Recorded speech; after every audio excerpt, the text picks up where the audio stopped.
అదే RTV app వార్తల్ని క్షణాల్లో చదివే అవకాశం ఉంటుంది. ఒక న్యూస్ పేపర్, ఒక టెలివిజన్ ఛానల్ మీ చేతుల్లో ఎప్పుడూ ఉంటాయి. గత వారం నుంచి అయితే వర్షాలు అయితే కురుస్తున్నాయి.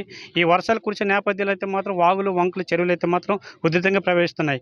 ఈ ముంపు గ్రామాలు అయితే ఏవైతే ఉన్నాయో అయితే మాత్రం మన కూటమి MLA, TDP MLA Kondru Muralimohan గారు ఉన్నారు. మనతో ఆయనతో పాటు మనం మాట్లాడదాం. సార్ చెప్పండి సార్, ఎటువంటి చర్యలు తీసుకుంటారు, వీళ్ళు జారీ చేశారు?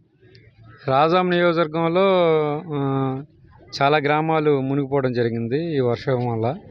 ముఖ్యంగా ఈ రేగిడి, ఆముదాలకు సంబంధించిన భూములు ఎప్పుడు కూడా ముంపుకు వస్తున్నాయి. గ్రామం కూడా నిన్న మొన్న కూడా ముంపుడైంది. ఇప్పుడు కూడా రాలేని పరిస్థితి. దానికి ఒక 25 కిలోమీటర్స్లో ఆకులు కట్ట అని ఉంది. అక్కడి నుంచి కంటిన్యూస్గా మరి దానికి సంబంధించిన ఏదైతే కాలువ వైడ్గా ఉండాలి అది బాగా షార్ట్ అవ్వడం వల్ల వాటర్ అంతా కూడా ఇది ఎండింగ్ కాబట్టి దీని మీద ఊరి మీద వచ్చి పడుతుంది. దాన్ని ఇమీడియట్గా యాక్షన్ తీసుకోవాలి. ఆల్రెడీ ఇంజనీర్ చెప్పడం జరిగింది.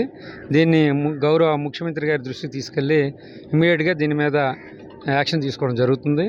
అలాగే సంతకవిటి మండలం సంబంధించి ఒక దగ్గర 1000 ఎకరాలు ఇప్పటికే మునిగింది.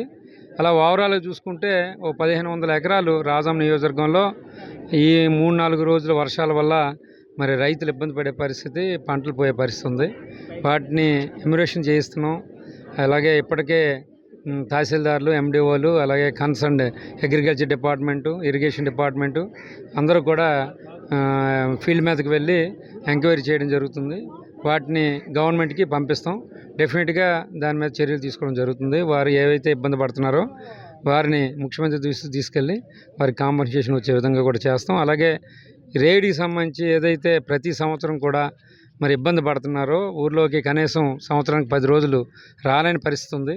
దాన్ని ఇమీడియట్గా టేకప్ చేసి ఇంకా వచ్చే సీజను 1-2 సీజన్ లోపే దీన్ని తీసుకొని ఖచ్చితంగా గవర్నమెంట్ దృష్టికి తీసుకెళ్ళి దీని మీద యాక్షన్ తీసుకోవడం జరుగుతుంది.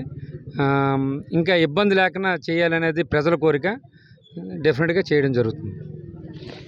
ఇది ఇక్కడ పరిస్థితి చూసుకున్నట్లయితే మాత్రం ముంపు గ్రామాలు అయితే మాత్రం పర్యటించడం జరిగింది కోండ్రు మురళి గారు, టీడీపీ ఎమ్మెల్యే. అయితే ఇంకా ప్రభుత్వం దృష్టిలో మాత్రం అధికారులు పెట్టి ప్రభుత్వ అధికారులు పెట్టి అయితే మాత్రం రైతుల సమస్యలు అయితే ఏవి ఉన్నాయి, పంట నష్టాలు అయితే ఏవి ఉన్నాయి, వాటిపై ప్రభుత్వ దృష్టి కూడా తీసుకెళ్తానని చెప్పేసి మనతో కోండ్రు మురళి గారు మాట్లాడడం అయితే జరిగింది. ఇది ఇక్కడ పరిస్థితి. రేగిడి గ్రామం, రాజా నియోజకవర్గం, ఉమ్మడి శ్రీకాకుళం జిల్లా. సురేష్, ఆర్టీవీ. మరిన్ని వీడియోస్ కోసం ఛానల్ ని సబ్స్క్రైబ్ చేయండి. లేటెస్ట్ అప్డేట్స్ కోసం వాట్సాప్ ఛానల్ ని ఫాలో చేయండి. అండ్ లింక్ డిస్క్రిప్షన్ లో ఉంది.